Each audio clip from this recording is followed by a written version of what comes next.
Assalamualaikum warahmatullahi wabarakatuh. Selamat sore pemirsa, senang sekali kembali sore hari ini di sore yang cerah. Meskipun tadi sempat hujan, kami dapat menjumpai Anda dalam program Jambi Bicara. Tidak seperti Jambi Bicara sebelumnya yang biasa kita dalam studio. Nah, hari ini spesial, mungkin karena narasumbernya juga spesial. Yakni kita mengambil tema outdoor, biar lebih santai. Karena ketegangan sudah berakhir.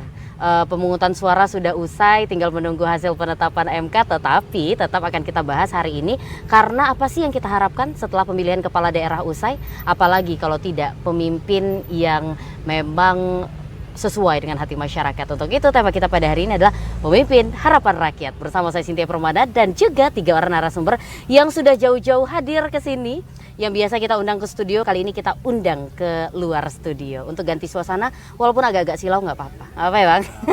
Langsung saja kita sapa ya, sudah tidak asing lagi. Yang pertama ini ada Sutri Destemi LC, pengamat politik. Selamat sore Ibu. Sore. Gak usah Ibu lah ya, masih muda, kakak aja boleh nggak? Sehat Kak? Sehat alhamdulillah. Alhamdulillah. Tadi dari kampus Kak? Iya dari kampus, tapi sempat mampir dulu ke rumah. Oh, sama mampir. Baru kesini. Karena dari kampus kepleset nyampe ya Kak? Iya. Kepleset dong nyampe. Terima kasih Kak Elsie sudah hadir bersama kita. Selanjutnya, nah ini juga baru beberapa waktu lalu ya sempat kita ngobrol ya Bang pas Pilkada ya. Ini ada Bang Rio Yusri Maulana, pengamat pemerintahan. Selamat sore Bang. Selamat sore, sehat-sehat Mas Lia. Sehat, alhamdulillah Bang, sehat. Alhamdulillah. Alhamdulillah sehat. Ini dari kampus juga Bang? Sama kita. Belum libur kan ya? Mahasiswa sudah. Oh mahasiswa sudah. Dosennya nggak libur. Dosen emang nggak ada libur ya? Sesuai kalender tanggal merah nasional aja. Oh, Oke, sesuai kalender nasional ya. Tapi nggak ngadu ke orang tua dong, nggak dapat libur, nggak ya? Oke deh, terima kasih Bang Rio sudah hadir. Selanjutnya, ini yang tidak asing lagi, pokoknya selama tahun pilkada, tahun sibuk, beliau bolak-balik diwawancara sampai bosen mungkin dia menghadapi mikrofon itu ya. Semua TV, semua media menghadap beliau. Bang Farul Rozi, Komisioner KPU Provinsi Jambi. Selamat sore Bang. Selamat sore Cynthia. Sehat Bang? Alhamdulillah sehat. Udah berapa tahun kita nggak ketemu ya? Udah 2 tahun ya. Karena ketemu terus. Bang dari kantor tadi Bang? Dari kantor. Tapi aktivitas sudah melandai lah Bang ya? Kita mempersiapkan semua akhir-akhir ini kan. Tentu kan harus ada secara administrasi yang harus kita siapkan juga. Oke, jadi event sudah berakhir tapi administrasi belum berakhir ya. Tapi aktivitas sudah mulai melandai lah ya dibanding beberapa bulan Ya terakhir. begitulah kira-kira. Iya begitu. Tapi agak-agak gak enak ya ngomongnya. Orang Bang Rio, Bang Paul ini sampai teman-teman di KPU Provinsi itu pokoknya hari ini di Jambi, besok di mana. Pokoknya sehari-sehari itu udah berangkat-berangkat, luar biasa dedikasinya. Luar biasa. Baiklah. Nah, hari ini kita berbicara tentang pemimpin harapan rakyat. Tadi seperti yang Cynthia katakan, ketegangan sudah berakhir lah. Kita sudah melakukan pemungutan suara, lalu juga respon dari pemilih, nggak tahu nih kita bahas lah ya. Langsung saja ke Mbak Elsie. Mbak, bagaimana nih pasca penghitungan surat suara, hari pencoblosan, penghitungan suara dan juga beberapa proses yang sudah kita lalui bersama, seperti apa keadaannya saat ini menurut Mbak Elsie? Silahkan. Setelah pengumuman ya, walaupun belum ada penetapan resmi misalnya, tapi masyarakat sebetulnya sudah mengetahui ya hasilnya secara umum gitu. Dan meskipun ya ada beberapa informasi, misalnya ada beberapa temuan misalnya begitu ya yang belum selesai begitu, mungkin ada yang masih menjalani proses hukum dan sebagainya, tetapi secara keseluruhan ya situasinya sudah semakin aman begitu ya. Dan respon masyarakat ya saya lihat juga secara umum cukup baik, kecuali mungkin beberapa tempat ataupun mungkin beberapa lokasi kecamatan ataupun TPS yang memang perlu penyelesaian secara hukum begitu ya. Ya ke depan mudah-mudahan apapun persoalan yang mungkin perlu diselesaikan bisa segera diselesaikan gitu. Lalu kalau Kak Elsie melihat untuk partisipasi lah pemilih saat ini, apakah kalau kita bandingkan dengan 5 tahun lalu, apakah secara kuantitas dulu lah, karena itu yang terdata kan, secara kuantitas seperti apa, lalu secara kualitasnya juga seperti apa Kak Elsie? Baik, kalau secara kuantitas sebetulnya dari setiap periode per periode ya sebetulnya cukup baik, hanya saja PR-nya adalah pada kualitas begitu. Jadi kalau kita melihat misalnya tipologi pemilih, sebetulnya ya pemilih yang diharapkan itu seperti apa? Tentunya ya pemilih yang memilih atau menentukan pilihannya itu secara rasional kan begitu. Nah, tapi dalam perkembangannya yang terutama saya misalnya mengamati ada beberapa perilaku pemilih yang sebetulnya ya sangat-sangat pragmatis juga atau bisa jadi juga tradisional. Misalnya apa masih banyak pemilih yang kemudian menentukan pilihan itu tidak rasional, misalnya karena masih banyak maraknya praktik money politik begitu ya, sehingga masyarakat tidak lagi melihat sebetulnya atau fokus melihat pada visi misi program ditawarkan begitu. Bahkan ya kecenderungannya sekarang salah satu ya hal yang kemudian paling efektif untuk mempengaruhi pilihan masyarakat yang dianggap sekarang paling bagus itu ya justru money politik. Nah ini kan secara idealnya ini tidak baik begitu. Nah namun apakah tidak ada yang rasional? Ya tentu ada gitu, karena pilihan rasional itu sebetulnya juga bergantung pada tingkat pendidikan ya, kedewasaan politik masyarakat. Nah tinggal hanya mungkin perlu memetakan berapa persen sebetulnya masyarakat kita tuh yang rasional gitu ya, atau berapa persen mungkin contoh misalnya di kota Jambi kategori pemilih yang tidak rasional ataupun yang tradisional itu seperti apa. Nah PR-nya mungkin ke depan ya kita tidak hanya pemerintah ya bersama dengan kampus, juga KPU, ada Bawaslu di sini misalnya, harus bersama-sama bagaimana caranya supaya masyarakat kita ke depan lebih rasional dalam menentukan pilihan gitu. Berarti itu pesan untuk 5 tahun selanjutnya Ya, gitu ya kayak. Nanti begitu. Oke, baiklah. Nanti akan kita bahas seperti apa, karena kalau secara kualitas kita mengukurnya agak sulit ya. Ya. Kita ke Bang Rio, Bang. Ya. Kalau berbicara tentang tadi situasi politik lah, ini situasi pemerintahan kita seperti yang kita ketahui bahwa petahana di provinsi, gubernur kita seperti itu kan sempat cuti ya di masa kampanye, lalu melanjutkan kembali pemerintahannya. Bagaimana Bang situasi pemerintahan kita pasca pemilihan kemarin, Bang? Ya, terima kasih Mbak. Ya, jadi dari perspektif itu saya pikir sedikit yang mengkritisi atau mengamati secara langsung gitu ya. Kalau saya ingat beberapa edisi pemilu yang lalu, bagaimana keterlibatan birokrasi itu menjadi sesuatu yang sangat krusial untuk kemudian dijadikan entry point bagi tuntutan segala macam gitu. Tapi praktis hari ini mungkin walaupun nyatanya ada, tapi nggak begitu menjadi isu yang besar gitu ya. Artinya apa?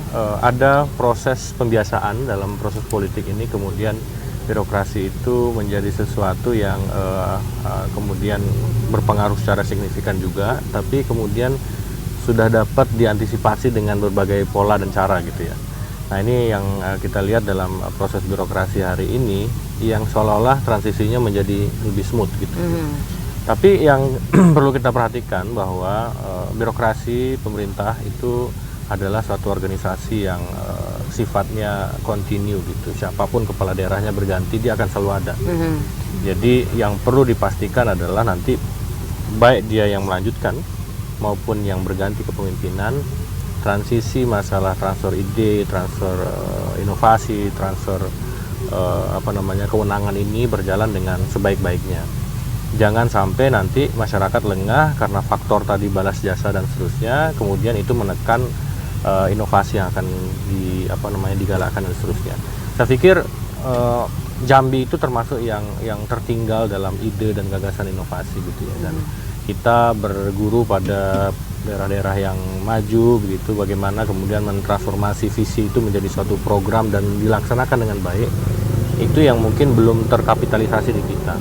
Dan birokrat-birokrat kita baik di provinsi, kabupaten, kota, kalau kita lihat rentang usianya, maka hari ini sudah masuk kepada kepemimpinan yang lebih muda sebenarnya.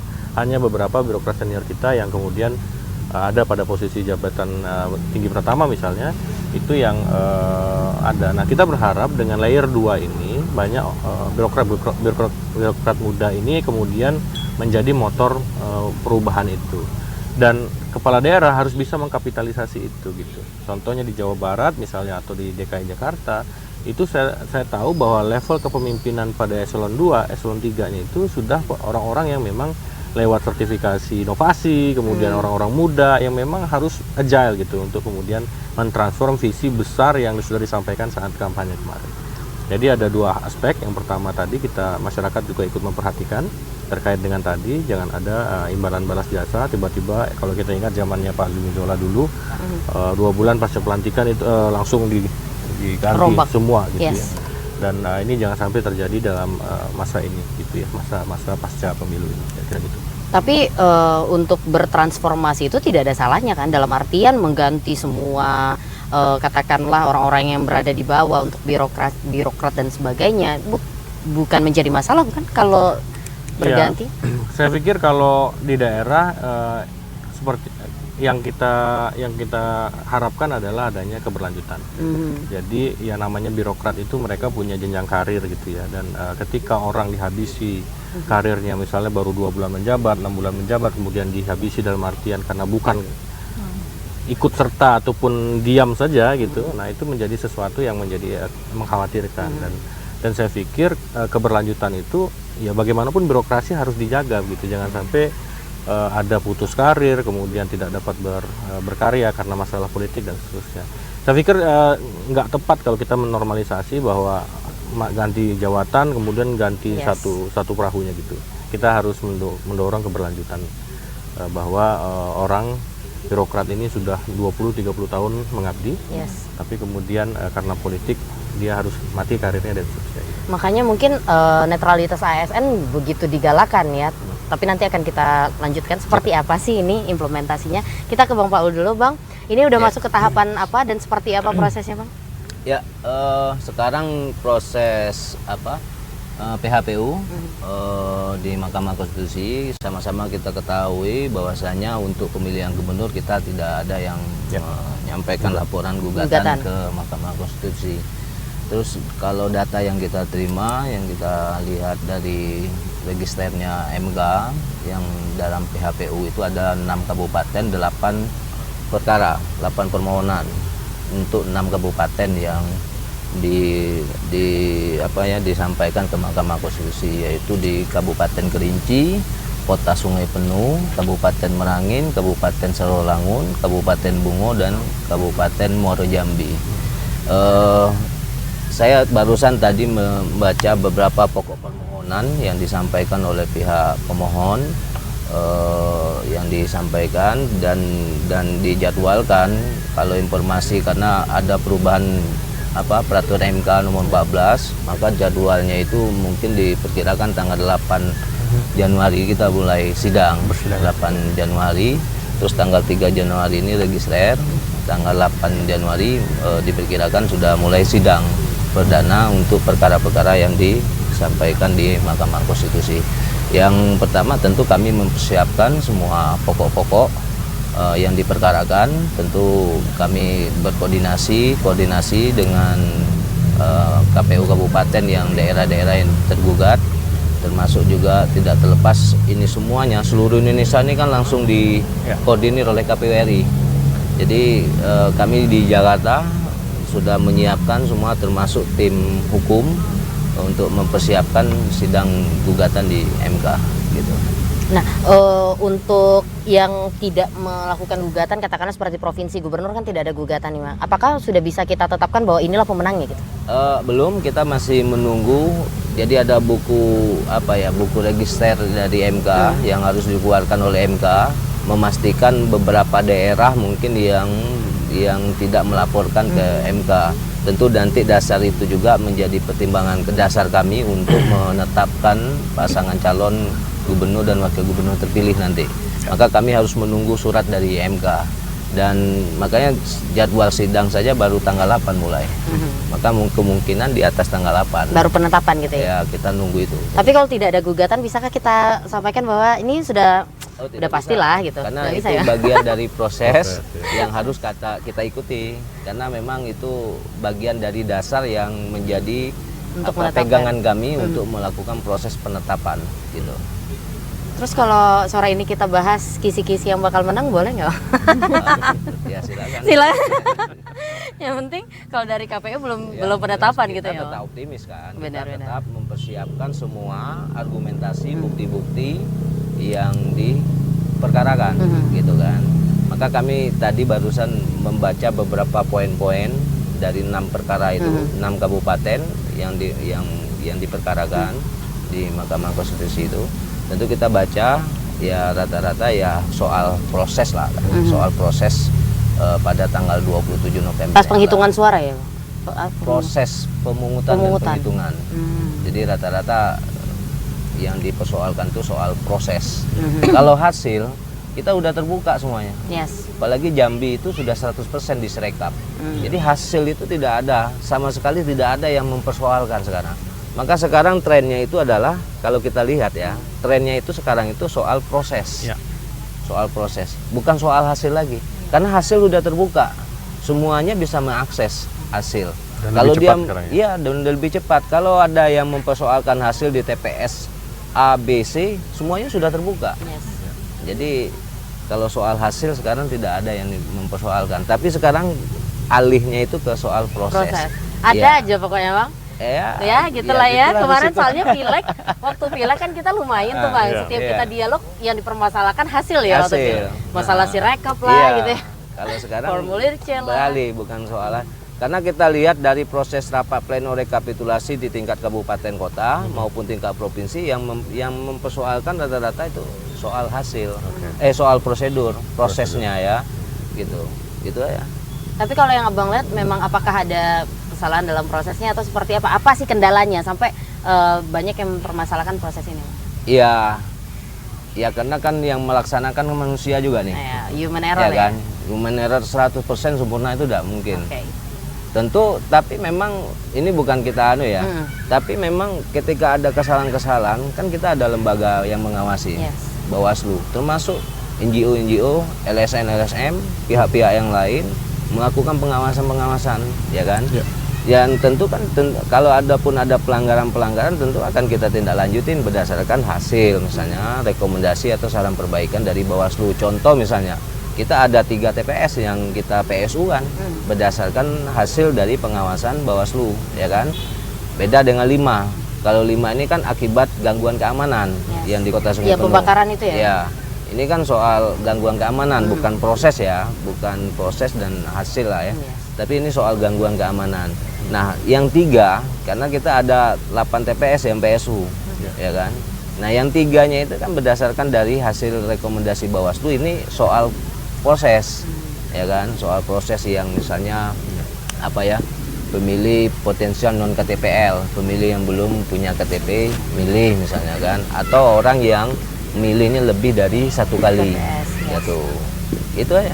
Oke deh, karena kalau kita ingat-ingat lagi pileg kemarin itu lumayan ribuh masalah hasil, tapi riuh lah pokoknya. riuh lah pokoknya. Apalagi Bang Paul yang memang sebagai penyelenggara KLC harus dihadapi dengan senyuman, tuh Bang Paul. Baiklah, nanti akan kita bahas lagi bagaimana nih seperti disampaikan bahwa sebenarnya banyak ya peningkatan Cynthia sebagai orang awam juga melihat kalau dibandingkan pileg ini jauh lebih smooth seperti itu, dari aplikasi dan teknologi kita sudah lebih siap, tidak ada banyak protes seperti yang Bang Paul katakan, hanya proses-proses tadi. Nanti akan kita bahas, kayak kita izin iklan dulu Bang Ria dan juga Bang Paul. Pemirsa, tetaplah bersama kami akan kembali usai jeda pariwara berikut ini.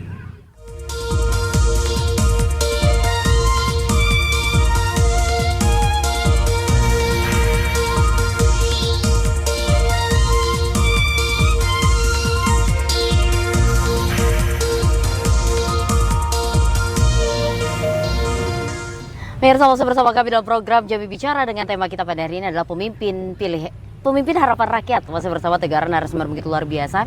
Meskipun belum pada proses penetapan, namun kita sudah tahu lah kisi-kisi. Sudah sama-sama tahu, tapi jangan keluar dari Bang Paul lah. Kita aja yang bahas. Dan masih bersama 3 narasumber begitu luar biasa yang kita bahas.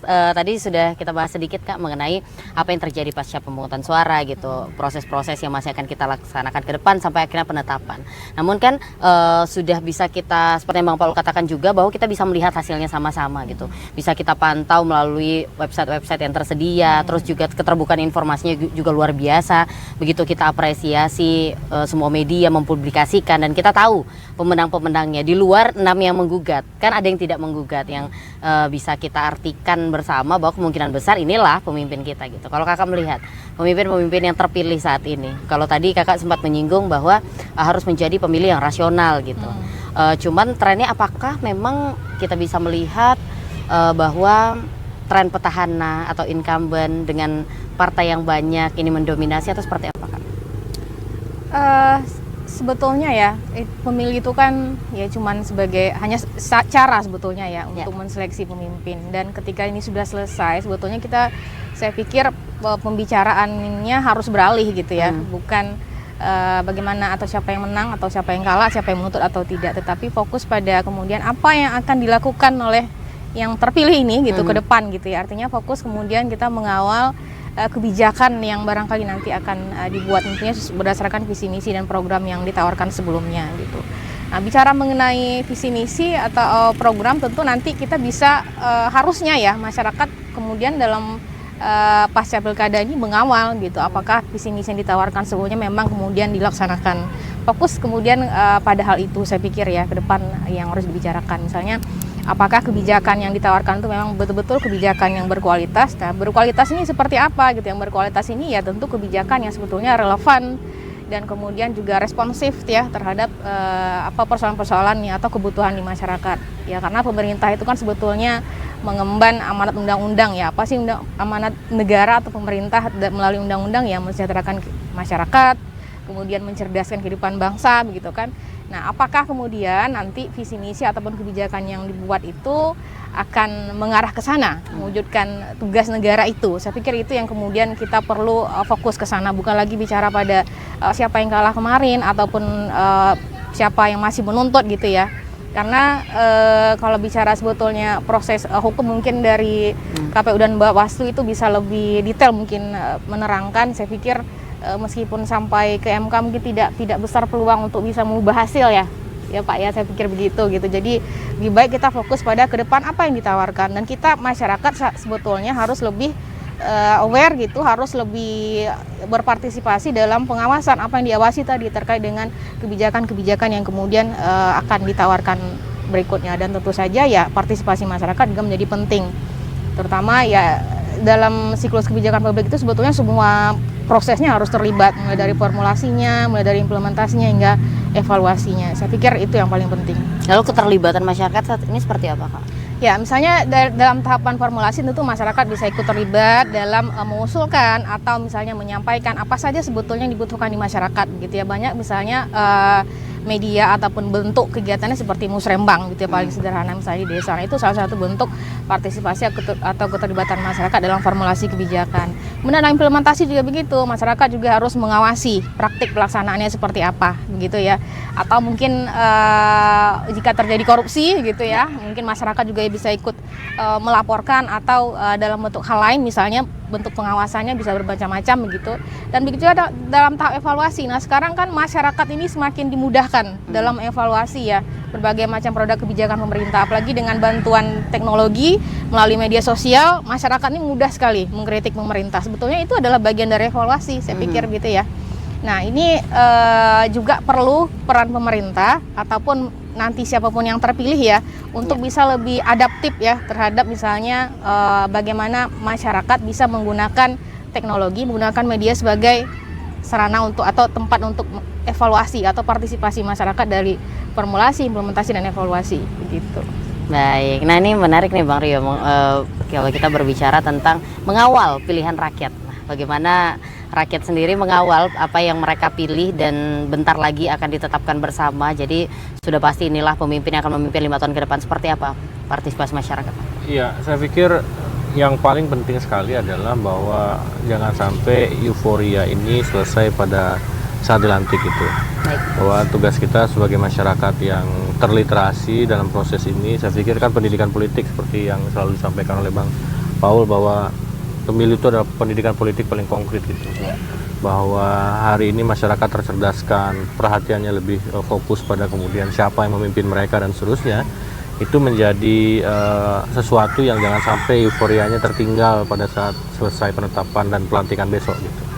Bahwa pemimpin ini bukan lagi honeymoon, tapi sudah saatnya kalau kemarin kita dukung sama-sama, besok kita kritisi sama-sama kira-kira gitu.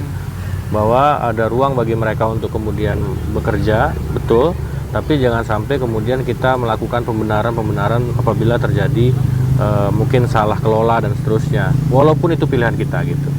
Jadi sebagai masyarakat yang literasinya sudah lebih baik, tentu kita mendorong juga masyarakat untuk berpartisipasi lewat banyak channel yang sudah disampaikan oleh Bu Elsie tadi gitu.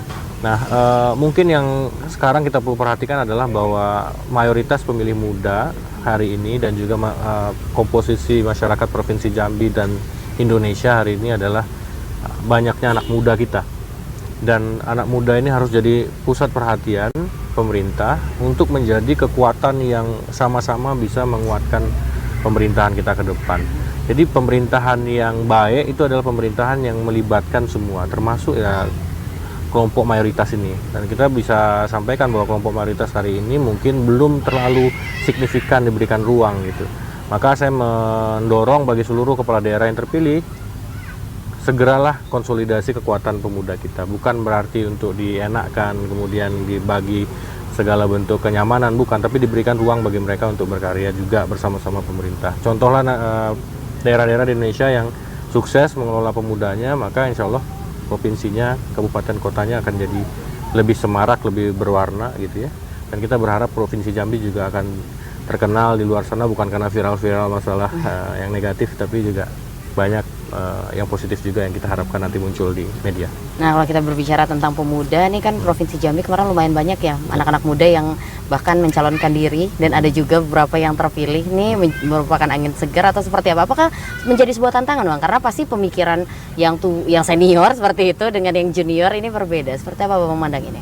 Saya pikir sudah waktunya ya, bahwa sekarang keterlibatan pemuda itu tidak bisa terelakkan. Cuman masalah proses hari ini. Bahwa kita harus menyadari dan mengakui bahwa ada proses oligarki di situ, misalnya gitu ya, ada proses endorsement dari orang tuanya, pamannya dan seterusnya gitu. Tapi biarlah privilege itu menjadi bagian dari proses politik yang sudah terjadi. Siapapun yang terpilih nanti, mereka adalah wakil rakyat, muda maupun yang mungkin lebih senior, itu sama-sama harus menunjukkan performa terbaiknya. Hari ini pemuda sudah merefleksi dari presiden kita misalnya gitu, sampai hari ini kalau misalnya baru 25 tahun, 28 tahun jadi pemimpin, so what gitu.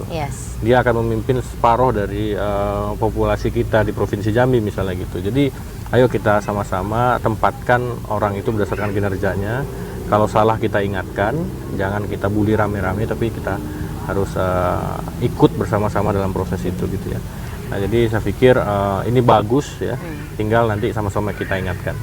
Privilege-nya sudah, sekarang saatnya kamu buktikan lah, kamu bisa kerja atau enggak gitu. Tapi kalau kata Kak Elsie tadi benar sih, sekarang kan lebih mudah ya kita mengawasi, kita memberikan kritik, bentar-bentar viral. Jadi mungkin yang berada di atas akan lebih berhati-hati dan lebih ya bisa self control lah seperti itu. Oke, kita ke Bang Paul. Bang, seperti yang tadi disampaikan bahwa mungkin calon-calon pemimpin kita sudah mulai terlihat nih siapa-siapa saja seperti itu.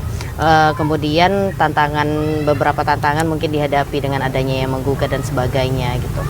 Sempat terjadi kericuan dan viral. Kalau tadi berbicara tentang keviralan itu di Kabupaten Bungo katakanlah, yang sempat viral tuh Bang di TikTok. Padahal karena Cynthia berada di situ, karena Cynthia juga termasuk salah satu pembawa acara ataupun moderator di sana. Debat. Sebenarnya tidak separah itu gitu. Cuman yang viral akhirnya separah itu gitu. Sampai ditanya sih, kamu aman di sana? Di sana bukannya kayak gini? Aman, sangat-sangat aman. Kericuan itu terjadi jauh sekali dari venue gitu Bang. Pokoknya nggak deket-deket banget. Nih gimana Bang melihat tantangan-tantangan yang kemarin terjadi? Ya, sebenarnya memang ini kan apa ya? Tadi disinggung soal edukasi politik, pendidikan politik. Jadi bagaimana? Jadi demokrasi ini kan sama dengan partisipasi. Jadi partisipasi ini kan juga bagian dari apa ya, keterlibatan secara langsung masyarakat, warga negara untuk mengambil keputusan politik dia, untuk memimpin, untuk menentukan pilihan pemimpin di daerahnya masing-masing. Tidak hanya untuk kepala daerah, DPR juga begitu kan. Nah, sebenarnya soal edukasi politik ini kan tidak dititik beratkan kepada hanya faktor penyelenggara. Semua kelompok, pihak akademisi, semua pihak masyarakat, civil society dan sebagainya juga ikut terlibat dalam bagaimana memberikan pendidikan politik ini. Karena tadi memaknai demokrasi itu adalah partisipasi, ya kan? Ukuran masyarakat, ukuran lembaga-lembaga manapun, kesuksesan dalam berdemokrasi itu diukur pada partisipasi pemilih. Hanya itu, ukurannya di situ gitu. Hanya kuantitasnya saja. Iya. Jadi itu ukuran. Ya kalau di Jambi, kalau kita mengacu ya Pilkada 2020 dengan Pilkada 2024 kita tinggi, kita naik, ya kan? Dari 68% kita sekarang 72,58%. Itu untuk pemilihan gubernur. Kalau kabupaten kota rata-rata itu 72,51% tingkat partisipasi kita. Ya walaupun memang sesuai di luar ekspektasi kita ya, kita kan menargetkan 80% gitu kan. Tapi Karena masih kurang memang ya? pemilu kemarin kita rata-rata 82 sampai 83%. Betul. Gitu 10% kan. hilang. Nah tentu ini juga menjadi catatan dan evaluasi bagi kami juga kan, di mana sebenarnya ikhtiar untuk meningkatkan partisipasi itu sudah kita lakukan semaksimal mungkin. Salah satunya apa? Dengan acara debat pasangan calon itu kan juga bagian dari edukasi politik, bagaimana pemilih itu bisa menentukan pilihannya. Tadi sudah disampaikan kan tidak hanya faktor visi misinya saja ya. Yes. Orang Ada faktor datang. lain. Ada faktor X ya. Ada faktor X yang mungkin mendorong masyarakat untuk datang ke TPS. Karena kita ikhtiar terus untuk melakukan itu kan. Maka yang terpenting bagaimana kita sama-sama memberikan edukasi politik.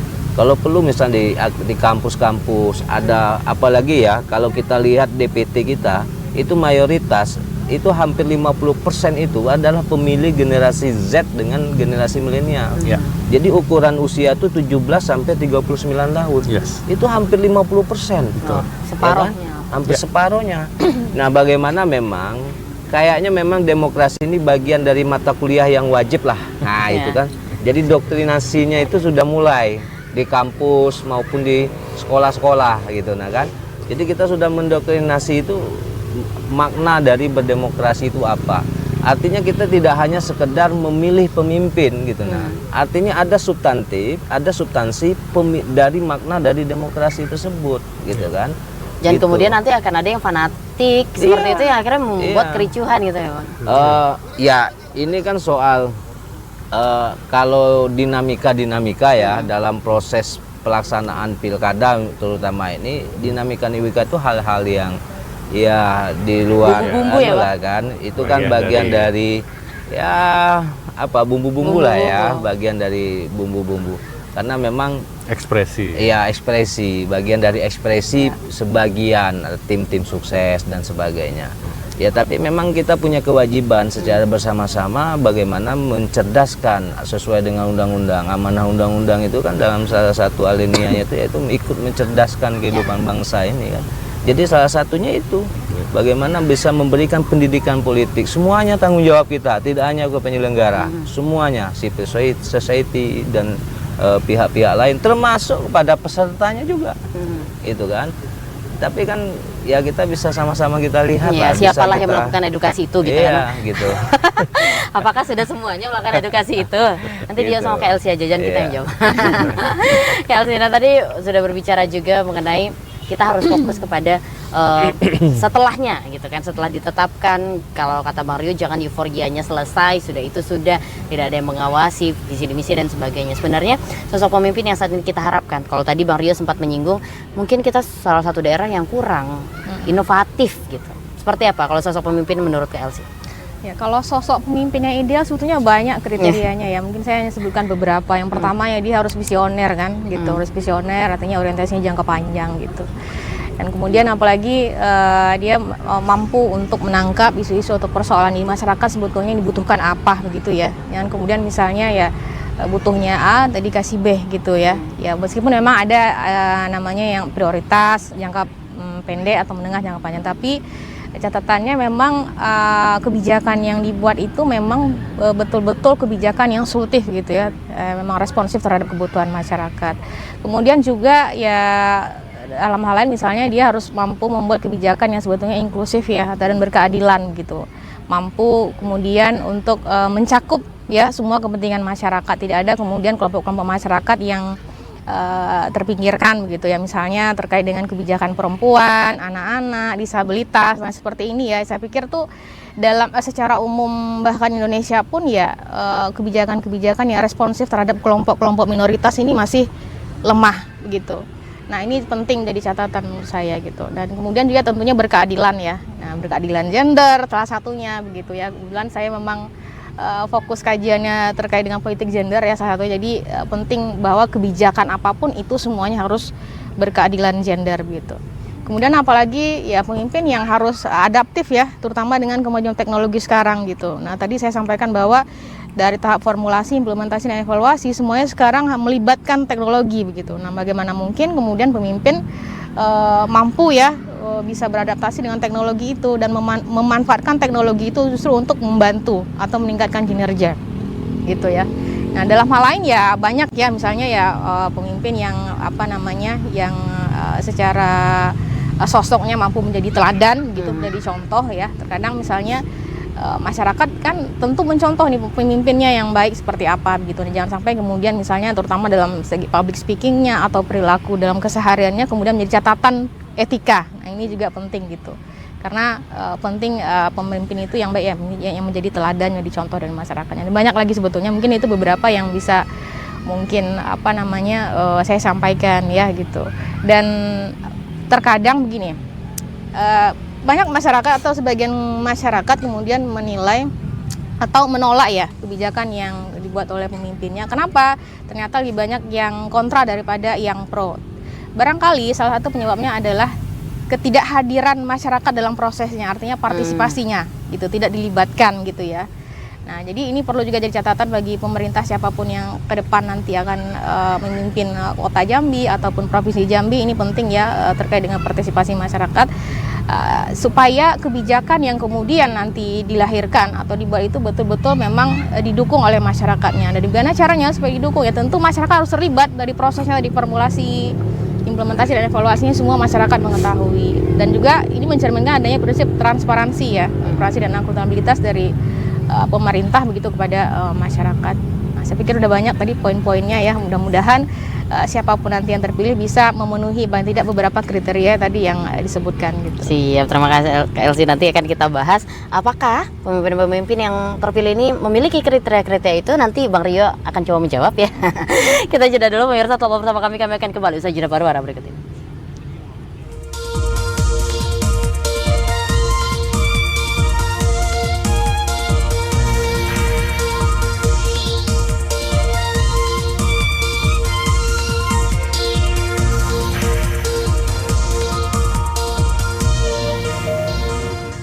Ya pemirsa, masih bersama kami dalam program Jambi Bicara dengan tema kita pada hari ini adalah pemimpin pilihan rakyat.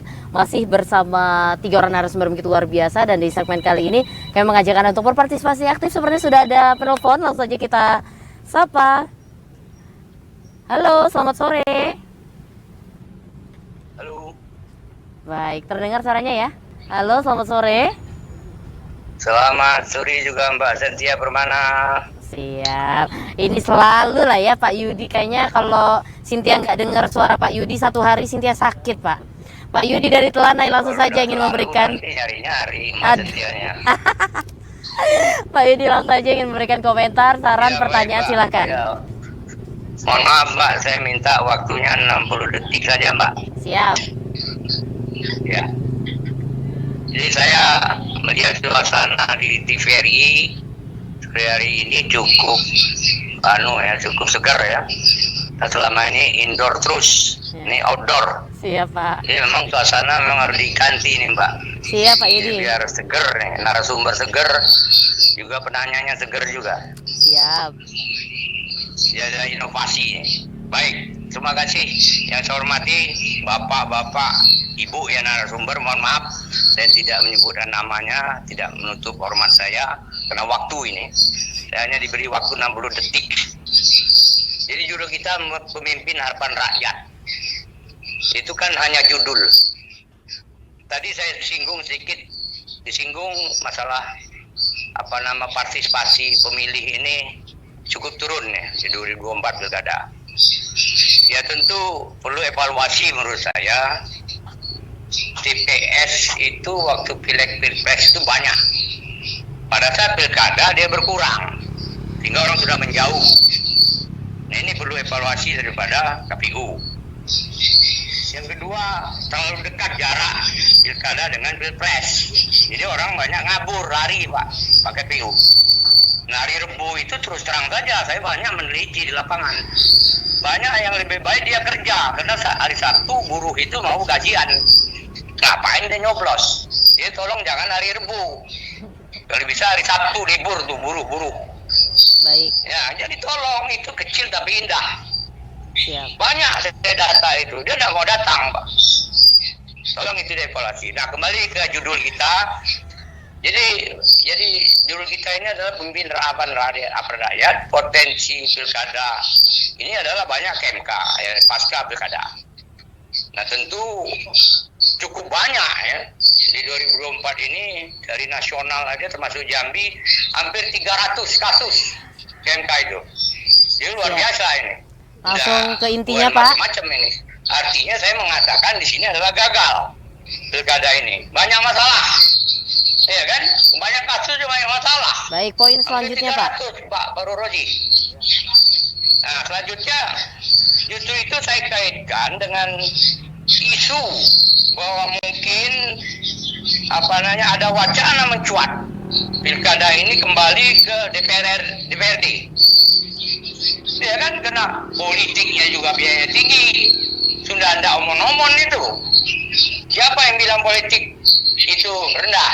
Baik, ada lagi Pak Yudi? Oke, saya beri contoh. Baik Pak Yudi. Kenapa dia tinggi? Kita ambil contoh Pilwaku Kota Jambi. Pilwaku Kota Jambi, maaf Mbak, masih ada waktu Mbak? Pilwaku Kota Jambi ini kan Sudah tidak ada waktu lagi biar kita bisa bahas Pak Yudi. Ponakan kandung saya, Diza. Baik. Saya tanya sama Bapak, apa kenal dengan sosok wakil wali kota Diza? Kan tidak. Baiklah. Tapi Baik. tadi Kita sudah dapat poinnya Pak Bapak Yudi. yang di tengah mengatakan bahwa yang dijual itu adalah orang tuanya. Sosok yang bisa dijual. Siap. Jadi pilkada kita itu apa? Judulnya pemimpin harapan rakyat. Baik, Nah, baik. terakhir, Cukup ya. Pak Setia mau Iya. terakhir evaluasi lagi. Tadi juga disinggung masalah visi misi yang tidak dianggap penting oleh gubernur, calon gubernur, wakil gubernur kita. Baik Pak Yudi, cukup ya Pak Yudi ya. Jadi bayangkan, Baik. ruang publik untuk debat ketiga itu perlu. Siap.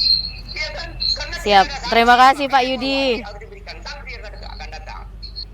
Baik, terima kasih Pak Yudi. Wah, ada beberapa, ya selalu hadir ya. Ada beberapa poin yang sudah disampaikan oleh Pak Yudi. Semoga bisa kita tangkap semuanya karena biar punya waktu yang lebih banyak Pak Yudi untuk kita bahas. Langsung saja mungkin ke penyelenggara terlebih dahulu, Bang Paul, mengenai partisipasi pemilih apakah benar turun atau seperti apa?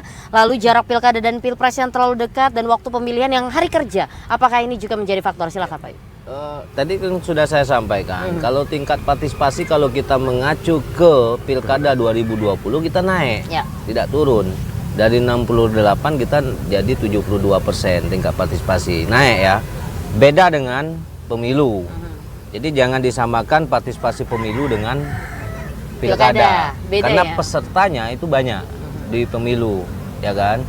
Termasuk juga kepentingan politik pada pemilu itu cukup besar, ya kan, cukup besar. Nah, jadi ukuran partisipasi pemilu, partisipasi pilkada kita itu kita naik. Di Jambi kita naik, tidak ada turun ya. Dari 68 pilkada serentak 2020 dengan pilkada serentak 2024 kita naik dari 68 ke 72%. Gitu Pak Yudi. Terus yang kedua terkait tentang hari. Sebenarnya kan dari pemerintah juga sudah mengeluarkan surat kan, surat bahwasanya pada hari pemungutan suara itu adalah hari Libur nasional, Ya. gitu.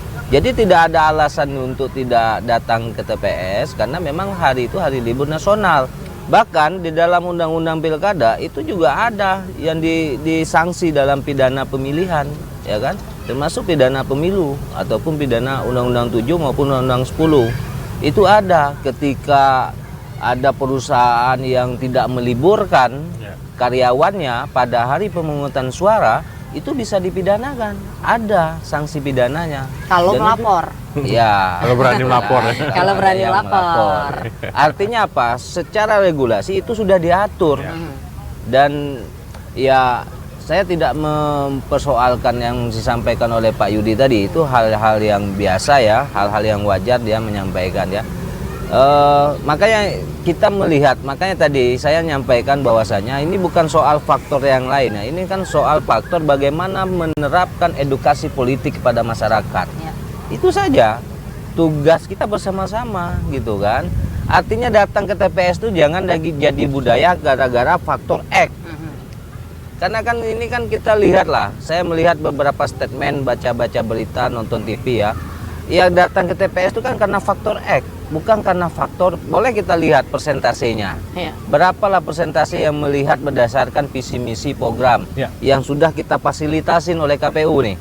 Ya, debat kita fasilitasi, pemasang alat peraga, penyebaran bahan kampanye, semua metode kampanye kita yang fasilitas pakai uang negara, ya kan? Kita fasilitasin visi misi, program dan sebagainya. Nah, saya cuma hanya melihat, mungkin ini hanya pikiran saya hanya melihat bagaimana tugas kita bersama memberikan pendidikan politik tersebut. Itu penting. Poinnya bagaimana memang memberikan pendidikan politik semaksimal mungkin. Karena ukuran demokrasi itu adalah partisipasi, gitu kan? Partisipasi tadi itu bagaimana peran secara langsung masyarakat, peran masyarakat secara langsung memberikan keputusan politik dia, gitu ya. Jadi penting itu kita ada apa ya, salah satu apa Mas Parisi ya bilang hak atau kewajiban ketika kita memilih pemimpin. Nah itu kan. Jadi itu kan bisa bagaimana bisa apa ya, informasi-informasi ini kan penting kita. Jadi makanya saya bilang dari pihak kampus, akademisi juga punya tanggung jawab sebenarnya, peran besar dalam memberikan edukasi politik ini. Metodenya bagaimana, mungkin pihak kampus punya penelitian, kajian-kajian dan sebagainya, gitu. Jadi poinnya adalah kalau sudah teredukasi, tantangan ataupun masalah-masalah itu bukan soal menjadi misal tadi Pak parameter Yudi gitu. bilang ya, soal banyaknya gugatan di MK itu kan bukan soal banyaknya masalah, itu tidak. Ini kan saluran resmi, konstitusi, Hak konstitusi ya. Ini kan hak yang saluran yang resmi, hak saluran konstitusional yang sah gitu, ya kan? Jadi ukuran banyaknya gugat MK itu jangan dipersepsi ukuran masalah gitu. Belum tentu itu jadi masalah, belum tentu kan? Di perspektif dia masalah, belum tentu perspektif hukum masalah gitu ya. Tentu kan ada proses hukum, prosesnya yang harus kita ikuti nanti. Makanya kita ikutin bersama-sama proses tersebut gitu kan. Siap. Gitu. Nah, sekarang giliran Bang Rio nih Bang, mengenai tadi. Apa ini pemimpin harapan seperti apa yang diharapkan kalau misalnya yang dijual adalah privilege, misalnya yang dijual adalah seperti yang disampaikan Bang Yudi tadi, silakan. Ya, saya pikir apa yang disampaikan Bang Yudi itu adalah representasi dari sebagian kalangan yang mengatakan bahwa ada suatu ketidakpercayaan bagi tokoh-tokoh yang hadir mendompleng nama besar keluarga dan seterusnya. Tapi saya pikir sekali lagi hari ini pemimpin yang seperti itu yang dipilih masyarakat gitu.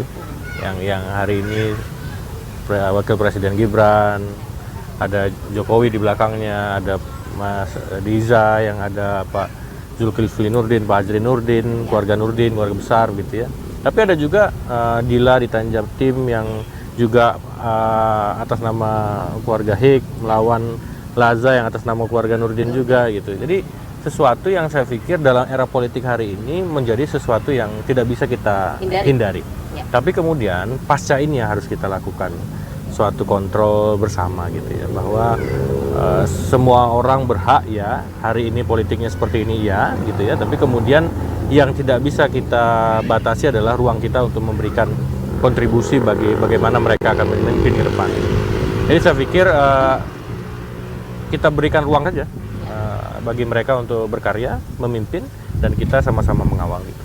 Kita percaya saja dengan apa yang sudah kita pilih sebetulnya. Juga sudah diaminkan gitu dengan keputusan MK, nantinya ditetapkan juga oleh penyelenggara KPU. Kak Elsie, seperti apa Kak memandang ini? Tadi disampaikan, disinggung oleh Pak Yudi tadi mengenai pemimpin seperti apa yang kita harapkan kalau dari privilege yang ada, seperti apa? Jadi sebetulnya bukan salah privilege-nya ya, maksudnya ya dia terlahir dengan keberuntungan itu kan. Siapa yang bisa kemudian Sinti juga mau Kak kalau lahir ya, maju gitu juga kan. Siapa yang bisa mengubah keadaan itu kan begitu. Tetapi poin pentingnya adalah apakah sebelum memilih itu kita masyarakat khususnya harus betul-betul menilai dengan privilege yang mereka miliki, apakah itu juga menunjang gitu ya terhadap misalnya kompetensi yang dia punya, apakah dia memang kompeten untuk menjadi seorang pemimpin, itu yang penting. Lalu kalau dia misalnya memang punya privilege, apakah kita nggak boleh memberikan kesempatan gitu kan, selama dia memang punya kompetensi, punya memang kemampuan yang baik untuk memimpin begitu. Nah seperti yang Pak Rio sampaikan tadi, kalau sudah terpilih pemimpinan seperti apa kita harapkan, ya kita harus berkasih ruang sesuai dengan apa yang sudah ditetapkan, hasil pemilihan yang kemudian bisa kita bersama-sama, kita kasih ruang ke depan. Jika memang ini ternyata tidak terbukti ya privilege-nya, kemudian nggak sejalan dengan fakta yang terjadi di lapangan, ya besok kalau nyalon lagi ya masyarakat harusnya bisa lebih pintar lah, selektif, lebih selektif. selektif. Baiklah, nanti akan kita lanjutkan. Kita harus jeda dulu. Pemirsa, tetap bersama kami akan kembali usai jeda pada warna berikut ini.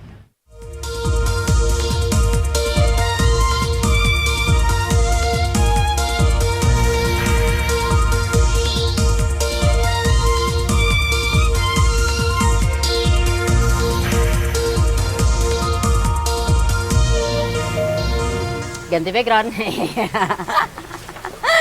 Bisa, apapun bisa kita lakukan. Petik jari ganti background bisa, ganti apa aja bisa kita di sini. TVRI itu sekarang semakin berjaya, tau. Baiklah, ini sudah masuk ke segmen terakhir. Waktunya untuk pernyataan penutup. Padahal ya masih banyak yang mau kita bahas ya. Tapi apalah daya, 1 jam sudah berlalu. Langsung aja untuk closing statement atau pernyataan penutup. Silakan, ladies first. Kelsey, silakan. Baik ya. Dari semua yang kita diskusikan tadi, mungkin saya ingin berpesan khususnya kepada masyarakat ya, bahwa partisipasi masyarakat itu penting dalam setiap tahapan kebijakan publik, mulai dari formulasi, implementasi, dan evaluasi. Dan partisipasi masyarakat dalam pengawasan itu juga jauh lebih penting ya, karena pengawasan yang kemudian dilakukan masyarakat itu akan sangat berpengaruh sekali terhadap kinerja pemerintahan. Cukup? Cukup. Terima kasih Kak Elsie. Lanjut Bang Rio, silakan. Iya, artinya sekarang ruang bagi kita untuk kemudian memberi kesempatan bagi pemimpin yang sudah terpilih. Kita bersama-sama mengikuti semua langkah mereka, bahwa hari ini semua bisa melihat, semua mata tertuju pada bukan lagi 3-4 kandidat, tapi hanya 1 yang sudah kita pilih. Maka saya berpesan kepada yang terpilih, tentunya dahulukan kolaborasi, libatkan semua stakeholder, ajak pemuda untuk guyup membangun daerah masing-masing, dan juga libatkan perguruan tinggi dalam pengambilan keputusan. Karena dimanapun pemerintahan yang bagus, dimanapun di dunia ini adalah mereka yang dekat dengan akademis, dekat dengan dunia akademik, kemudian dekat dengan pemuda, dan juga berani untuk berinovasi bersama private sector. Kira-kira gitu. Jadi kolaborasilah, semua pasti senang. Iya, berkolaborasi. Terima kasih Bang Rio. Selanjutnya Bang Paulus, silakan Bang. Ya, semua proses sudah kita lalui. Secara regulasi sudah kita proses tahapan-tahapan telah kita jalankan, dan semua masyarakat bisa menilai dan melaksanakan semua rangkaian tahapan termasuk pada peserta. Jadi poin yang ingin saya sampaikan adalah bagaimana kita menjaga kualitas dan konsistensi kita untuk bisa berkontribusi memberikan pendidikan politik secara bersama-sama, karena pendidikan politik ini adalah tanggung jawab dan peran kita secara bersama-sama, tidak hanya dititik beratkan kepada penyelenggara, termasuk pada peserta, termasuk kepada civil society, termasuk juga kepada pihak-pihak akademisi dan sebagainya. Jadi yang terpenting poinnya yang ingin saya sampaikan adalah konsistensi dan partisipasi kita sangat penting dalam berdemokrasi. Luar biasa. Terima kasih sekali lagi Bapak Ul, Mario, Kak Elsie atas waktunya sore hari ini. Dan pemirsa, demikianlah program Kabar Jambi pada hari ini. Seperti yang disampaikan oleh para narasumber bahwa semarak pilkada sudah kita lalui, tapi bukan berarti kita berhenti untuk mengontrol dan mengawasi. Karena apa yang kita pilih beberapa waktu lalu akan menentukan nasib kita di 5 tahun ke depan. Wassalamualaikum warahmatullahi wabarakatuh.